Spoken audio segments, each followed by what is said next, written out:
So here we are on part 5 of the FE number 1 build, and here I'm just starting to clean off the deck surfaces so we can get ready to put the heads on this thing. Pistons are in, everything's tightened up in the bottom.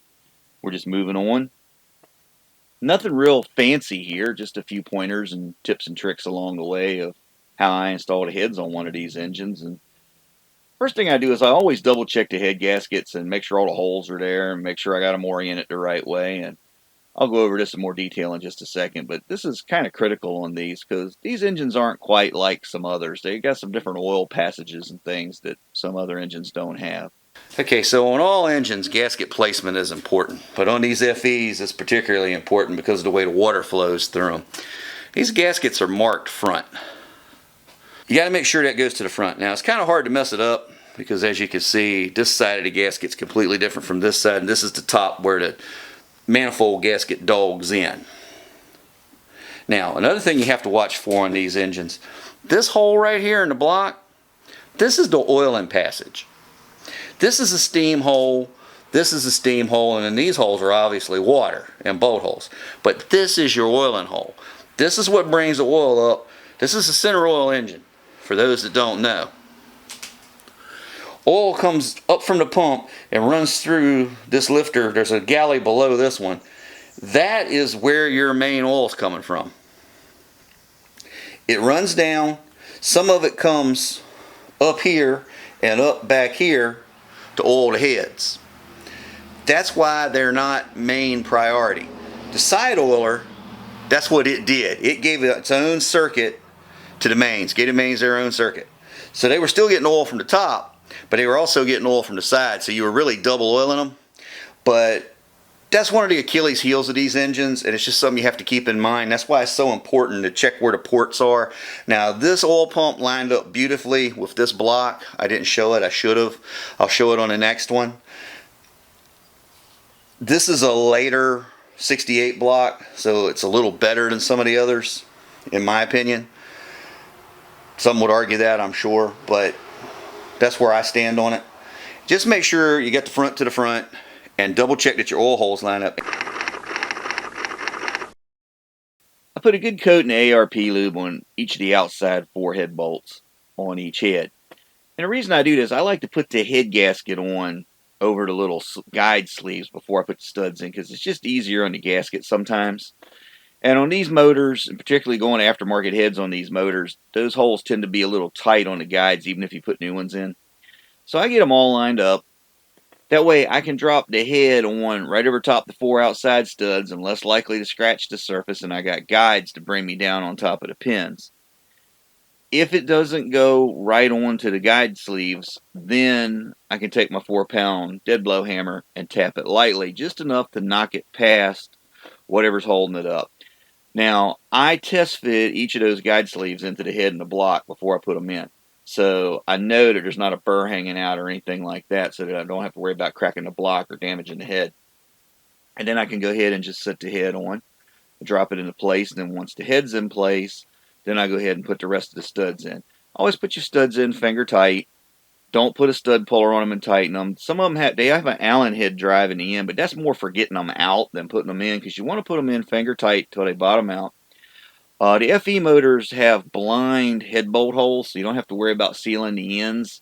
There may be some out there that do not. I have not encountered one of them over the years. Just a few pointers there. 4-pound dead blow hammer. Rubber, hit lightly. Let the weight of the hammer do the work.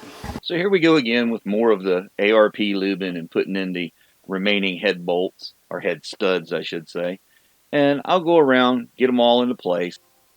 Now, once I've got all my head studs screwed in finger tight, I'm going to come back and take the ARP lube, and I'm going to put a very light coating on the piece that's sticking out of the top of the head, those threads that are visible there. That's going to get me ready for the next step of laying the washers down that goes under the nuts. Now, what you want to do is get a good light coating under the washer, good light coating between the washer and the nut, and a good light coating on the threads. So what's this going to help you do is turn it without galling into the aluminum and ensure proper torque reading. Now, when you first start tightening up your head studs, you're going to get to a point where it feels like the stud twisted in the block. That's supposed to happen. That's why you only screw them down finger tight to start with. That's the point of, okay, the threads have equalized each other because you got coarse threads on your block end, fine threads on the head end typically. And that little action there is what helps create the two forces pulling with threads on both sides instead of a single force pulling threads on one side like a bolt, that evenly distributes that torque load through that stud and helps take some of the stress out of the block and moves it up to the top of the head. That gives your block a little more durability. It can take a little more horsepower. It can maybe take a little more RPM, that kind of thing. It depends on which engine builder you asked and which books you read. You'll get many answers on this. But it does relieve stress in the block, and it does help with head gasket sealing, and it gives for a more distributed, even load. And I believe I talked about this in a video a while back on head bolts versus head studs, and I'll see what I can do about including a link to that video down in the comments section.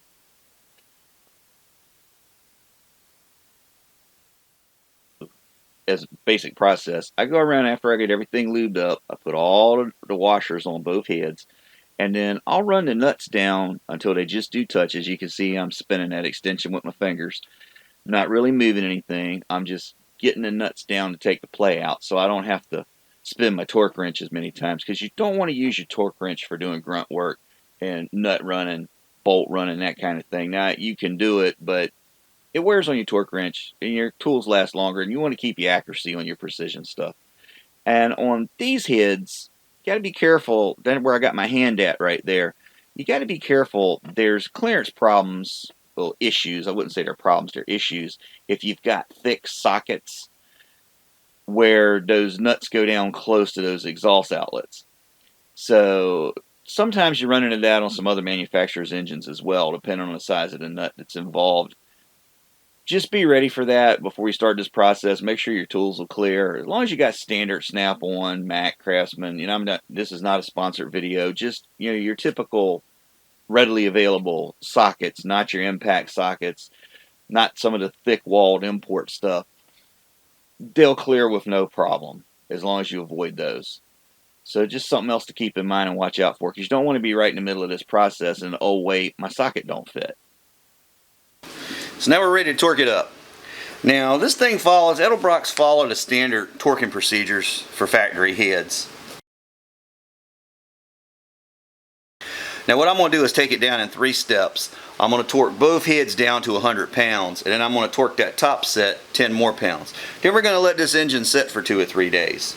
It's going to let that aluminum creep and shrink and the gasket sit, and I'm going to torque them again. That's going to let your bolt stretch. It's going to let the head take a set. We'll do this we'll double check the whole procedure again. We won't break them loose. We'll just re-torque them.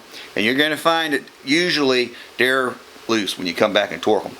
If you do that twice, then you've already taken the stretch out of the bolt for the most part, and everything's taken its set. The gasket's crushed nicely. And then we'll proceed on to getting the oil pan on. And the last thing we do before we put the valve train on is do the manifold and get that right.